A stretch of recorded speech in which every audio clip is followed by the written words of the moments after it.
3차 세계대전이 일어나도 다 못쓴다.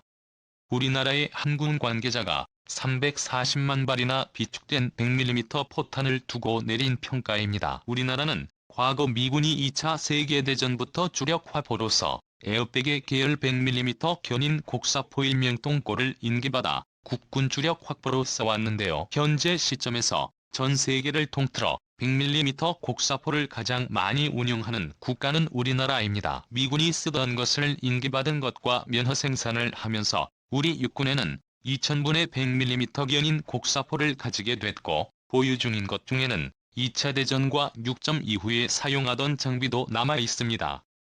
그에 따라 100mm 포탄을 비축하게 됐습니다. 문제는 155mm 곡사포가 개발되면서 105mm 견인 곡사포의 화력이나 사거리에서 나오는 메리트가 사라져도 되기 시작했는데요.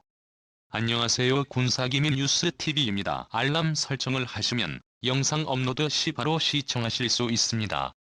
시청해주셔서 감사합니다. 또한 우리나라에서도 T-55 자주포와 K-코 자주포가 개발되면서 운용하기 힘든 견인포는 더 이상 주력 화포로서의 입지를 잃었습니다. 이에 실사격 훈련됨으로써 고위과도 100mm 재고탄이 남아돌게 되는데요. 만약 안 쓰고 재고탄을 폐기 처리할 시에는 처리 비용만 6,800억 원이 듭니다. 이는 경제적으로도 불필요한 비용이 발생한 것입니다. 이 때문에 340만 발이나 되는 포탄도 갈 길을 잃은 상태였는데요. 이에 삼성테크윈에서 우리나라 방사청에 100mm 견인 곡사포를 보급형 자주포로 개조하자는 제안을 하기도 했습니다. 그 제안은 꽤나 상세했는데요. 개발비도 아낄 겸 기존의 상태가 좋은 100mm 견인 곡사포를 골라 K710의 5톤 트럭이 없다는 사업 제안서를 제출했습니다. 국방부에서는 100mm 견인 곡사포가 행사여고로 전락하는 것을 막는 것과 340만 발이나 되는 100mm 포탄을 다시 쓸 수 있기에 나쁘지 않은 제안이었는데요. 하지만 삼성테크윈에서는 보급형 자주포를 만드는데 실패하고 실수로 명품 자주포를 만들어버리게 됩니다. 기존의 105mm 견인 곡사포의 단점을 거의 없어졌는데요. 가장 눈에 띄는 것은 모든 것을 수동으로 조절했던 과거와 달리 K105의 이런 자동화 시스템을 채택해 운용하는 데 훨씬 수월해졌습니다. 우선 필요 최소 인원의 감소를 들 수 있는데요. 기존 100mm 견인 곡사포를 운용하기 위해서는 10명의 인원이 필요했었습니다. 그 이유는 포 한 발을 쏘기 위해 엄청 많은 사전 작업을 요구했기 때문입니다. 포병으로 견인포나 박격포를 운용해보셨던 분들이라면 이해하실 거라 생각되는데요. 우선 운전병들이 포를 끌고 와 정위치시키고 포다리를 고정시키려면 땅을 파야 합니다. 겨울철이면 공랭이가 콩콩 치는 언 땅을 파는데 교대로 쉴 새 없이 한참을 땀 흘려야 합니다. 요즘 같은 날씨에 구형 100mm를 방열하고 초탄을 발사하는데 10명이서 4분 30초가 걸렸습니다. 반면 K105은 5명이 56을 소요했을 뿐입니다. 트럭을 이동해 주차하고 유압식 지지대로 차량을 고정시키면 발사 준비는 끝나게 됩니다. 어때요?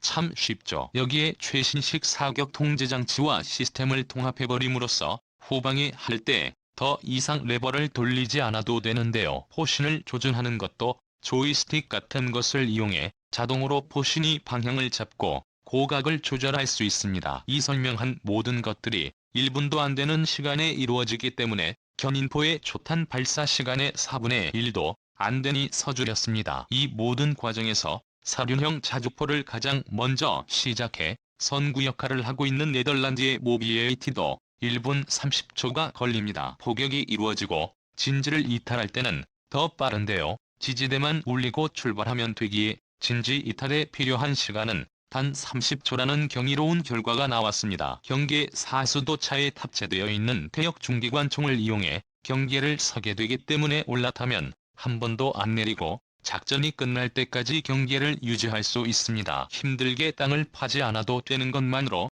포병들에게는 엄청나게 환영을 받았는데요. 여기에 전개와 방영 초반 발사 시간이 짧다면 동일한 화포 동일한 수량이라도 몇 대의 전력을 발휘할 수 있어 도입을 안 할 이유가 없었습니다. 개발소 양산이 시작되고 폐위되고 제22차 도입만으로도 대거 밀리미터 견인 고급 수병들을 5,000명이나 절감하는 효과를 가져왔는데요. 우리나라의 병사들의 월급이 너무 적기는 하다. 5,000명이 들어갈 인건비가 만만치 않은데요. 또한 무한궤도 방식을 채택하지 않고 차륜경을 채택해 개발비와 생산 단가를 엄청나게 줄여 대당 가격이 6억 정도밖에 안 됩니다. 전문가들은 K105의 도입은 경제적인 측면에서 이득을 봤다는 평가가 많습니다. 이렇게 도입된 K105에 있는 보병용 사주미 박격포를 대체하는데 켈고 같은 155mm 자주포는 4단급 작전에서만 쓰이기 때문에 여단급에서 단독 작전을 벌일 때는 마음 K9 자주포를 쓸 수 없었던 것이 사실입니다. 하지만 이제는 여단장 신발군에 K105에 보급됐는데요. 이에 여단장들의 마음을 한시름 놓게 했으며 마음대로 후방 포격 지원도 가능하게 됐습니다. 우리나라가 도태되는 100mm 포를 예술의 경지로 재탄생시킨 반면 일본도 코미디를 방불케 하는 차륜형 자주포를 개발해 그 모습을 방위장비청의 홈페이지에 공개했습니다. 우선 일본은 육상자위대가 이전에 제조한 99식 자주포가 간과와 운영비가 너무 비싸 109만 155mm 차륜용 자주포를 개발하겠다고 발표했습니다. 이 같은 발표로 일본은 구식 자주포 체계에서 합리적인 육군 구조를 정립하고자 했습니다. 이에 자동차 제작에서 상당한 기술력이 있는 일본은 대당 단가를 줄이기 위해 차체를 일본산 석체를 쓰라고 공고를 냈는데요. 하지만 일본의 자동차 기술로는 제대로 된 차체를 못 만들어 기준치 미달과 개발 지연으로의 MA에서의 싱글 캡처체를 가져다 쓰게 됐습니다. 사진에서 보면 이것이 군용이 아니라 민간용 차를 그대로 수입해왔다고 느껴질 만한 것이 있습니다.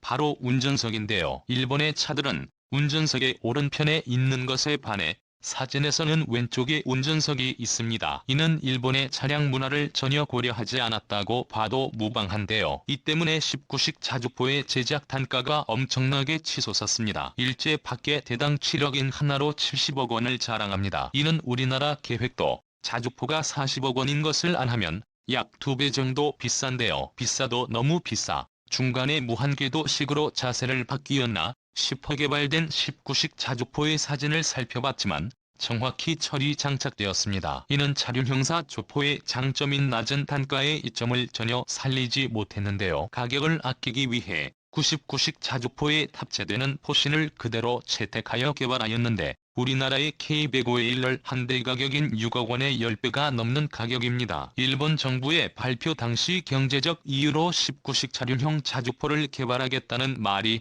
이유가 없을 정도입니다. 99식 자주포의 한 대 가격이 100억 원 정도인 것과 1999년부터 현재까지 배치된 99식 자주포의 총수량은 123대로 1년에 10대도 배치되지 못한 것을 생각하면 완전 거짓말까지는 아닌데 뭔가 석연치 않습니다. 외형은 말할 것도 없는데요. 19식 차륜형 자주포를 보고 있으며 영화의 매드맥스를 연상케 합니다. 매드맥스의 차처럼 차에 그냥 포만석 교수는 식입니다. 전면 방어 능력이라던가 포신 방어에 전혀 신경 쓰지 않고 공격력에 올인하면 전방 오픈카의 모습을 보여줍니다. 이런 19식 자주포의 문제점이 들려오자 더 황당한 주장을 하기 시작했는데요. 일본의 한 뉴스 매체는 방어력이 굳이 낮게 지붕 없는 자주포의 큰 메리트는 밀폐식과 설계 사상이 다르다라는 기사를 보도하였습니다. 이 기사의 내용을 요약하자면 오픈형 자주포가 지긋함과 임금의 폭발에서도 탑승자가 부상당할 우려가 있지만 전구가 낮아 가볍고 휴대성이 용이하고 차량 바퀴를 이용하기 때문에 트럭 등의 일반 차량처럼 일반 도로를 달려 고속도로에서 시속 100km를 달릴 수 있어 빠른 기동성을 확보할 수 있다고 말하는데요. 이러한 설계 사상이 다르기 때문에 같은 자주포라고 하더라도 한쪽은 완전 밀폐의 포탑을 장착하고 다른 쪽은 개방형 포를 개발했다며 물론 비용 면에서도 후자 쪽이 저렴하고 조달 비용을 억제하기 위해 개방형 포를 도입한다는 이유가 있다고 전했습니다. 한마디로 자주포를 타고 고속도로에서 기분을 내기 위해 오픈형으로 개발했다는 말로 들리는데요. 이런 황당무계한 해명에 일본 네티즌들도 어이없다는 댓글을 남겼습니다. 일본의 것은 가격에 비해 정말로 열등하다. 무기가 작동하지 않더라도 특공 옥션하는 것이 일본입니다. 내 수익의 모범을 보여준다고 생각합니다. 일본의 자주포는 해외에서 기존의 자주포 쌓아오는 것뿐이잖아. 공포탄이 구별도 하지 못하는 놈들이 육상자위대니까 무기도 종류만 늘려서 일본은 이런 무기를 가지고 있기 때문에서 들어오지 말아주세요라고 하기 위한 장식물이라 실전 능력 따위 기대해서는 안 되라는 반응을 보이며 자국의 무기 개발 행태에 대해 부끄러워하고 있습니다. 또한 가격이 이렇게 비싼데 운용 면에서는 전혀 개선되지 않았습니다. 19식 차륜형 자주포의 재원에서 운용 인원을 5명으로 말하고 있는데요. 이것은 최소 운용 인원을 말하고 있습니다. 설명하자면 우리나라의 105의 1의 최대 운용 인원은 5명으로 최소 운용 인원인 3명인 것과 큰 차이를 보이고 있습니다. 여기에는 기술적 한계가 있다고 생각되는데요. 이렇게 인원이 많이 필요한 이유는 자동장전 장치가 없기 때문입니다. 19시 차륜형 자주포가 포탄 한 발을 쏘기 위해서는 운전수들이 운전석에서 무언가 하고 있고 호용수들이 주섬주섬 발판을 내리고 방열을 시작합니다. 그 사이 탄약수들은 구경을 시작하는데요.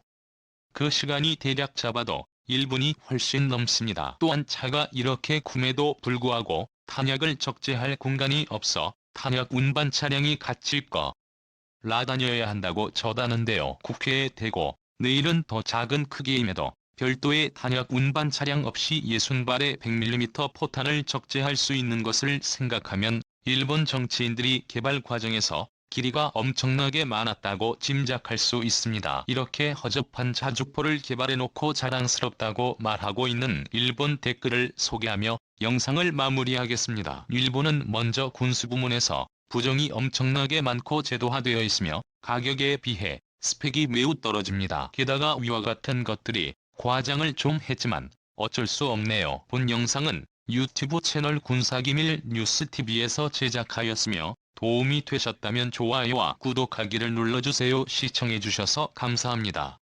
다음 영상에서 만나요.